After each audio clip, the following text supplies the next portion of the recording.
ಯಾವ ತರದ ಭ್ರಷ್ಟಾಚಾರಗಳು ಸೊಸೆ ವಿಚಾರ ತೆಗಿಬೇಡಿ ಸರ್, ಅಂದ್ರೆ ಪರ್ಸನಲ್ ನನಗೆ ಗೊತ್ತಿಲ್ಲ. ಆಮೇಲೆ ಕೇಸ್ ಹಾಕಿದ್ರೆ ನಿಮ್ ಜೊತೆ ನಮ್ಮ ಚಾನೆಲ್ ಟ್ಯಾಗ್ ಮಾಡಿ ಕೇಸ್ ಹಾಕ್ತಾರೆ.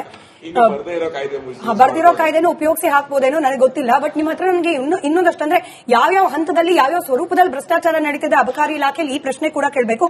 ಬಟ್ ಮೋಹನ್ ವಿಶ್ವ ಅವರೇ, ಒಂದು ದಿನ 2500 ಕೋಟಿ ಅಂತೀರಿ, ಒಂದ್ ದಿನ 6000 ಕೋಟಿ ಅಂತೀರಿ. ಅಂದ್ರೆ ಈ ಎಕ್ಸಾಕ್ಟ್ ಪಿಕ್ಚರ್ ವಿರೋಧ ಪಕ್ಷವಾದ ನಿಮ್ಮ ಪಕ್ಷಕ್ಕೆ ಕೂಡ ಸಿಕ್ಕಿಲ್ವಾ, ಅಥವಾ ಅಷ್ಟೊಂದು ಕನ್ಫ್ಯೂಷನ್, ಅಷ್ಟೊಂದು ಬೃಹತ್ ಸ್ವರೂಪದ ಭ್ರಷ್ಟಾಚಾರ ನಡೆದಿದೆಯಾ ಇಲಾಖೆಯಲ್ಲಿ ಅಂತ? ಅಲ್ಲ ನೋಡಿ, ಈ ಅಬಕಾರಿ ಇಲಾಖೆ ಹಗರಣ ಆಗ್ಬೋದು, ಭ್ರಷ್ಟಾಚಾರ ಆಗ್ಬೋದು, ಇವಾಗ ಇವ್ರು ಸರ್ ಮಾಡಿದಂತ ಒಂದು ಸ್ಟಿಂಗು ಇದೇನು ಫಸ್ಟ್ ಟೈಮ್ ಅಲ್ಲ. ಇದು 2024 ನವೆಂಬರ್ ತಿಂಗಳಲ್ಲಿ ನಿಮಗೆ ಇದೇ Karnataka state wine store association president Guruswamy ಅವರು ಸಿದ್ದರಾಮಯ್ಯ ಒಂದು ಪತ್ರ ಬರೀತಾರೆ. ಆ ಪತ್ರದಲ್ಲಿ ಕ್ಲಿಯರ್ ಕಟ್ ಆಗಿ ಹೇಳ್ತಾರೆ, ಏನೇನ್ ಮೆನ್ಷನ್ ಮಾಡ್ತಾರೆ. ಸುಮ್ನೆ ಬರ್ತಾರೆ ಆಫೀಸರ್ಸ್, ಆ ಸ್ಟಾಕ್ ಲೆವೆಲ್ ಹಂಗಿಲ್ಲ, ಬೋರ್ಡ್ ಹಿಂಗಿಲ್ಲ, ಹೆಸರು ಹಿಂಗ್ ಹಾಕಿಲ್ಲ ಅಂತ ಹೇಳ್ಬಿಟ್ಟು ಸುಮ್ನೆ 50,000 ರೂಪಾಯಿ 1 ಲಕ್ಷ ಕಿತ್ಕೊಂಡು ಹೋಗ್ತಾರೆ. ನೆಕ್ಸ್ಟ್ ಅದಾದ್ಮೇಲೆ ತಿಂಗಳಿಗೆ ಲೈಸೆನ್ಸ್ ಕೊಟ್ಟಾದ್ಮೇಲೆ ಒಂದೊಂದು ಅಂಗಡಿಗೆ 8,000, 15,000, 20,000 ರೂಪಾಯಿ ಹಫ್ತಾ ಫಿಕ್ಸ್ ಅದನ್ನು ತಗೊಂಡೋಗ್ತಾರೆ ಅಂತ ಹೇಳ್ತಾ ಇದ್ದಾರೆ. ನೆಕ್ಸ್ಟ್ ಇದಾದ್ಮೇಲೆ ನೇಮ್ ಚೇಂಜ್ ಮಾಡಬೇಕು ಅಂತ ಹೇಳಿದ್ರೆ ಅದಕ್ಕೆ ನಿಮಗೆ 5 ರಿಂದ 10 ಲಕ್ಷ ರೂಪಾಯಿ ಕೇಳ್ತಾರೆ ಅಂತ ಹೇಳ್ತಾ ಇದ್ದಾರೆ. ಅಡ್ರೆಸ್ ಚೇಂಜ್ಗೆ 5 ಲಕ್ಷ ರೂಪಾಯಿವರೆಗೂ ಲಂಚ ತಗೊಳ್ತೀನಿ ಅಂತ ಹೇಳ್ತಾ ಇದ್ದಾರೆ. ಸಿಂಪಲ್ ರಿನ್ಯೂವಲ್ಗೆ 1 ಲಕ್ಷದಿಂದ 2 ಲಕ್ಷ ರೂಪಾಯಿ ತಗೊಳ್ತಾರೆ ಅಂತ ಹೇಳಿದ್ದಾರೆ. ಸೊ ಈ ರೀತಿ ಓವರ್ ಆಲ್ ಆಗಿ ಈ ಮಟ್ಟದ ಒಂದು ಬ್ರಹ್ಮಾಂಡ ಭ್ರಷ್ಟಾಚಾರ ನಡೀತಿದೆ ಅಂತ ಹೇಳಿ ಅವತ್ತು ಗುರುಸ್ವಾಮಿ ಅವರು ಪತ್ರ ಬರೆದಿದ್ರು. ತಿರ್ಗಾ ಅಟ್ ದ ಸೇಮ್ ಟೈಮ್ ಮತ್ತೊಬ್ಬ ಆರ್ಟಿ ಆಕ್ಟಿವಿಸ್ಟ್ ರಾಜು ಅನ್ನೋರು ಕೂಡ ಏನ್ ಹೇಳಿದ್ರು, ಬರೀ ಟ್ರಾನ್ಸ್ಫರ್ ಮಾಡೋ ದಂಧೆಯಿಂದನೇ ಅಬಕಾರಿ ಇಲಾಖೆನಲ್ಲಿ RB ತಿಮ್ಮಾಪುರ ಅವರು ತಿಂಗಳಿಗೆ 15 ಕೋಟಿ ಅಂದ್ರೆ ವರ್ಷಕ್ಕೆ 180 ರಿಂದ 200 ಕೋಟಿ ಮಾಡ್ತಾ ಇದ್ದಾರೆ ಬರೀ ಟ್ರಾನ್ಸ್ಫರ್ ದಂಧೆನಲ್ಲಿ.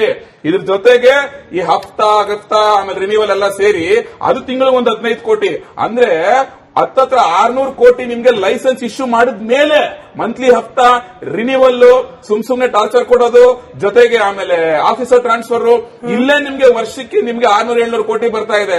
ಇದ್ರ ಜೊತೆಗೆ CL7 ಇವಾಗ ಹೊಸ ಕೊಡ್ತಾರೆ ಲೈಸೆನ್ಸ್, ಬಿಕಾಸ್ ಬೇರೆ ಯಾವ್ದು ಕೊಡೋದಕ್ಕೆ ಆಗಲ್ಲ.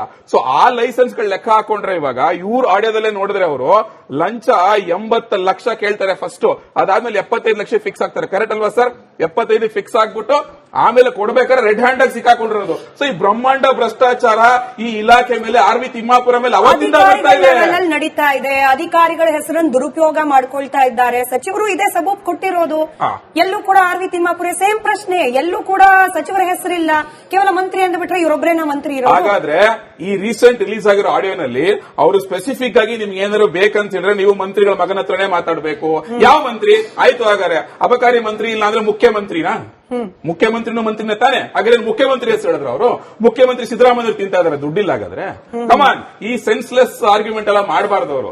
ಈ which is very crystal clear. ಇದು ಫಸ್ಟ್ ಟೈಮ್ ಅಲ್ಲ, ಅದು ಬ್ಯಾಕ್ ಟು ಬ್ಯಾಕ್. ಅಷ್ಟೇ ಯಾಕೆ ಇನ್ನೊಂದು ಎಕ್ಸಾಂಪಲ್ ಕೊಡ್ತೀನಿ. ದಿನೇಶ್ ಕಲ್ಲಳ್ಳಿ ಸಾಮಾಜಿಕ ಕಾರ್ಯಕರ್ತ, ಅವರು ಅಷ್ಟೇ 1 ತಿಂಗಳು ಮುಂಚೆ ರಾಜ್ಯಪಾಲರಿಗೆ ಪತ್ರ ಬರೆದಿದ್ದಾರೆ. ಏನಕ್ಕೆ ಅಂತ ಹೇಳಿದ್ರೆ ನಿಮ್ಗೆ 564 ಲೈಸೆನ್ಸ್, ಸಣ್ಣ ಲೈಸೆನ್ಸ್ ರಿನ್ಯೂವಲ್ ವಿಚಾರದಲ್ಲಿ ನಿಮ್ಗೆ ಒಂದೊಂದು ಲೈಸೆನ್ಸ್ಗೆ 1 ಕೋಟಿ ಅಥವಾ 560 ಕೋಟಿ ಲೂಟಿ ಮಾಡಿದ್ದಾರೆ, ಕರಪ್ಷನ್ ಆಗಿದೆ. ದಿನೇಶ್ ಕಲ್ಲಳ್ಳಿನೂ ಕೊಟ್ಟಿದ್ದಾರೆ ಕಂಪ್ಲೇಂಟ್. ಸೊ ನಾನ್ ಹೇಳ್ತಿರೋದು ಬ್ಯಾಕ್ ಟು ಬ್ಯಾಕ್ ನಿಮ್ಮ ಮೇಲೆ ಅಲಿಗೇಷನ್ ಪ್ರತಿಯೊಬ್ರು ಮಾಡ್ತಿದ್ದಾರೆ ಅಂತ ಹೇಳಿದಾಗ ನೀವು ಅಬಕಾರಿ ಮಂತ್ರಿ ತಿಂದ್ರೆ ಇನ್ಯಾರು ತಿಂತಾ ಇದ್ದೀರಿ ಅಲ್ಲಿ? ಹಂಗಾರೆ ಯಾವ ಮಂತ್ರಿ ಹೇಳಿ? ನೀವು ಅಬಕಾರಿ ಮಂತ್ರಿ ಅಲ್ಲ ಅಂದ್ರೆ ಮುಖ್ಯಮಂತ್ರಿನಾ, ಉಪಮುಖ್ಯಮಂತ್ರಿನಾ, ಸರಿ, ಅಥವಾ ಇನ್ಯಾರೋ IT-BT ಮಂತ್ರಿನಾ, ಅಥವಾ ಇನ್ಯಾರೋ ರೂರಲ್ ಡೆವಲಪ್ಮೆಂಟ್ ಮಂತ್ರಿನಾ? ಯಾವ ಮಂತ್ರಿ ಅಂತ ಹೇಳಿ? ಯಾರ ಬೇರೆ ರಾಜ್ಯದ ಮಂತ್ರಿ ಅಂತ ಆಗೋದಿಲ್ಲ, ಇದೇ ರಾಜ್ಯದವರೇ ಆಗ್ಬೇಕು. ನಾನು ಹೇಳದ್ನಲ್ಲ, ಈ ದಿವಾಳಿ ಎದ್ದೋಗಿರೋ ಗಬ್ಬೆದ್ದೋಗಿರೋ ಸರ್ಕಾರದಲ್ಲಿ ಇವರು ಸಿಕ್ಕಿದ ಕಡೆ ಎಲ್ಲ ಕೈ ಹಾಕ್ತಾ ಇದ್ದಾರೆ. ಅಷ್ಟೇ ಯಾಕಪ್ಪ, ನಮ್ಮನ್ನು ಬಿಟ್ಬಿಡಿ, ರಾಜಕಾರಣ ಮಾಡ್ತಿದೀವಿ ಅಂತ ಅನ್ಕೋಣ. ಬಸವರಾಜ ರಾಯರೆಡ್ಡಿ ಏನ್ ಹೇಳಿದ್ರು? Karnataka is number 1 today in corruption ಅಂತ ಹೇಳಿದ್ರು. ಯಾರವರು? ಅವ್ರ ಆರ್ಥಿಕ ಸಲಹೆಗಾರರು ಮುಖ್ಯಮಂತ್ರಿಗಳಿಗೆ. ಅವರೇ ಓಪನ್ ಆಗಿ ಹೇಳ್ಬೇಕಾದ್ರೆ ಹಾಗಾದ್ರೆ ಇನ್ನೇನ್ ಮುಖ ಇಟ್ಕೊಂಡು ಮಾತಾಡ್ತಿದ್ದಾರೆ?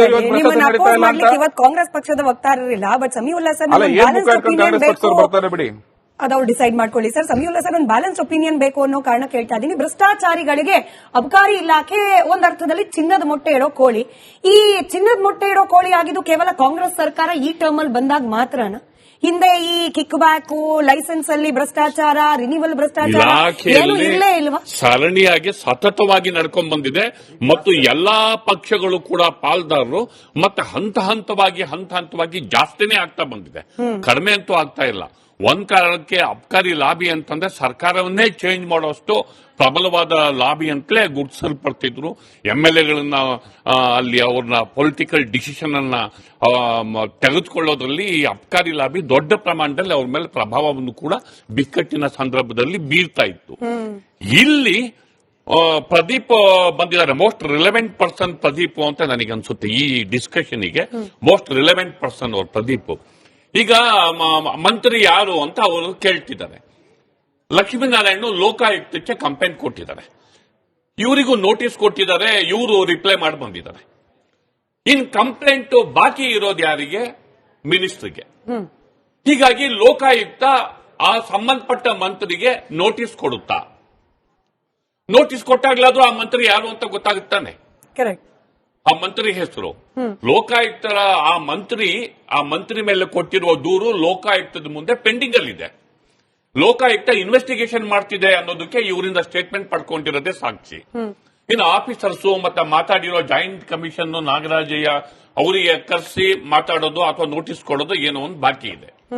ಅಂದ್ರೆ ಮಂತ್ರಿ ಭ್ರಷ್ಟಾಚಾರದ ಕಾರ್ಮೋಡದ ಸುಳಿಯಲ್ಲಿ ಸಿಲುಕಿದಾನೆ ಅನ್ನೋದಕ್ಕೆ ಲೋಕಾಯುಕ್ತ ನಡೆಸ್ತಿರುವ ತನಿಖೆನೆ ಪ್ರಿಲಿಮಿನರಿ ಸಾಕ್ಷಿಯಾಗುತ್ತೆ. ಅವನು ಆರೋಪಿತ ಅಂತ ತೋರಿಸೋದಕ್ಕೆ. ನಂಬರ್ 1. ನಂಬರ್ 2, ಪ್ರದೀಪ್ ಯಾಕೆ ಈ ಡಿಸ್ಕಷನ್ಗೆ ನಾನು ರಿಲೆವೆಂಟ್ ಅಂತ ಹೇಳ್ತಿದ್ದೀನಿ ಅಂತಂದ್ರೆ, ಈಗ ಯಾವುದೇ ಮಂತ್ರಿ ಮೇಲೆ ನೀವು ಇನ್ವೆಸ್ಟಿಗೇಷನ್ ಆಗ್ಬೇಕಾದ್ರೆ ನೀವು ರಾಜ್ಯಪಾಲರ ಕನ್ಸೆಂಟ್ ಬೇಕು, ಸ್ಯಾಂಕ್ಷನ್ ಬೇಕು. ಸ್ಯಾಂಕ್ಷನ್ಗೆ ಮೊದಲು ನೀವು ಕಾಂಪಿಟೇಟಿವ್ ಅಥಾರಿಟಿ ಮುಂದೆ ದೂರು ಸಲ್ಲಿಕೆ ಆಗಬೇಕು. ಈಗ ದೂರು ಸಲ್ಲಿಕೆ ಮಾಡಿದ್ದಾರೆ, ಅವರು ಆಕ್ಷನ್ ತಗೋತಿದಾರೋ ಬಿಡ್ತಿದಾರೋ ನಮಗೆ ಗೊತ್ತಾಗುತ್ತೆ. So this is high time ಏನು ರಾಜ್ಯಪಾಲರು ಈಗ ಮಧ್ಯಪ್ರವೇಶ ಮಾಡೋದಕ್ಕೆ. ಅವರು ದೂರು ಕೊಟ್ಟು ಮತ್ತೆ ಇನ್ ಬೇರೆ ಬೇರೆ ಗುರುಸ್ವಾಮಿ ಅವರು ಮತ್ತೆ ಈ ಟೇಬಲ್ ಅಲ್ಲೇ ನಾವು ಬಾರ್ ಅಸೋಸಿಯೇಷನ್ ಅವರು ಆವಾಗ ಭ್ರಷ್ಟಾಚಾರದ ಅಲಿಗೇಷನ್ ಮಾಡಿದ್ದು ಈ ಸರ್ಕಾರದ ವಿರುದ್ಧ, ತಿಮ್ಮಾಪುರ ವಿರುದ್ಧ ಈ ಟೇಬಲ್ ಅಲ್ಲೇ ನಾವು ಚರ್ಚೆ ಮಾಡಿದ್ವಿ. ನಿರಂಜನ್ ಅವರು ಕೂಡ ಇಲ್ಲೇ ಇದ್ರು. ಆವಾಗ ಇದೇ ತಿಮ್ಮಾಪುರ ಬಗ್ಗೆ ಇದೇ ಡಿಸ್ಕಷನ್ ಆಗಿತ್ತು. ಹೀಗಾಗಿ ರಾಜ್ಯಪಾಲರು ಮಧ್ಯಪ್ರವೇಶ ಮಾಡೋದಕ್ಕೆ ಮತ್ತು ಆ ಮಂತ್ರಿ ಮೇಲೆ ಕ್ರಮಕ್ಕೆ ಆದೇಶ ಕೊಡೋದಕ್ಕೆ ದಿಸ್ ಇಸ್ ಹೈ ಟೈಮ್ ಅಂತ ನಾನು ತಿಳ್ಕೊತೀನಿ. ಬಟ್ ರಾಜ್ಯಪಾಲರದ ಪರಿಸ್ಥಿತಿ ಹೆಂಗಿದೆ ಅಂದ್ರೆ ಐ ಡೋಂಟ್ ನೋ, ಈ ತರ ಅಬ್ಲಿಗೇಷನ್ ಗಳಿಗೆ ಸಿಲ್ಕೊಂಡು ಡಿಸಿಷನ್ ತಗೊಳ್ತಾರೋ ಇಲ್ಲೋ. ಈಗ ರಾಜ್ಯ ಸರ್ಕಾರದ ರಾಜ್ಯಪಾಲರು ಏನೇ ಡಿಸಿಷನ್ ತಗೊಂಡ್ರು ಕಾಂಗ್ರೆಸ್ ಹತ್ರ ಸ್ಟ್ಯಾಂಡರ್ಡ್ ಉತ್ತರ ನೀಡಿದೆ. ಕೇಂದ್ರ ಸರ್ಕಾರದ ಕೈ ಮುಂದೆ ಬಿಜೆಪಿಯ ಪಪ್ಪಟ್ಟು. ಅಬ್ಲಿಗೇಷನ್ ಪ್ರಶ್ನೆ ಅಸೆಂಬ್ಲಿನಲ್ಲಿ ನಡೆದಿರೋ ಘಟನೆ ಮಾಮೂಲಿ ಘಟನೆ. ಬಟ್ ಬಿಟ್ಟಿಲ್ಲ ಸರ್, 3 ದಿನದಿಂದ ಅದೇ ಆಗ್ತಿದೆ. ರಾಜ್ಯಪಾಲರ ವಿರುದ್ಧ ಚರ್ಚೆ ಕೂಡ ಅವೆಲ್ಲ ಕಾಮನ್ ಬಿಡಿ. ಅಸೆಂಬ್ಲಿನಲ್ಲಿ ನಡೆದಿರೋದು ಮಾಮೂಲಿ. ಅವರು ಒಂದು ಪೊಲಿಟಿಕಲ್ ಇಶ್ಯೂ ಮಾಡ್ಕೊಂಡಿದ್ದಾರೆ, ಅದರಿಂದ ರಾಜ್ಯಪಾಲರು ಬಿಕ್ಕಟ್ಟಲ್ಲಿ ಸಿಕ್ಕಿದ್ದಾರೆ. ಆ ತರದ್ದು ಏನಿಲ್ಲ, ಮಾಮೂಲಿ ಬೇಕಾದಷ್ಟು ಆಗ್ಬಿಟ್ಟಿದ್ದಾವೆ. ಅಬ್ಲಿಗೇಷನ್ ಅಂದ್ರೆ ಸಹಜವಾಗಿ ಹೇಳ್ತಾರೆ. ಇಂಥ ಪ್ರಕರಣದಲ್ಲೂ ಕೂಡ ಕ್ರಮ ಕೈಗೊಳ್ಳದೆ ಹೋದ್ರೆ ರಾಜ್ಯಪಾಲರು ಯಾಕಿರ್ಬೇಕು? ಇದು ಪ್ರಶ್ನೆ. ಇದು ಕಣ್ಣಿಗೆ ರಾಚುವಂತಹ ಇಲ್ಲ. ಇಷ್ಟು ದಿನ ಆದ್ರೂ ಕೂಡ ಆಕ್ಷನ್ ತೆಗೆದುಕೊಳ್ಳದೆ ಇರೋದು ನೋಡಿದ್ರೆ ಯಾರೋ ಕಾಣದ ಕೈಗಳು ಅವನ್ನ ರಕ್ಷಣೆ ಮಾಡ್ತಿದ್ದಾವೆ ಅಂತ ಅನ್ಸುತ್ತೆ. ಆ ಕಾಣದ ಕೈಗಳು ಯಾರು? ಅನುಮಾನ ಇರೋದು ಅದೇನೆ.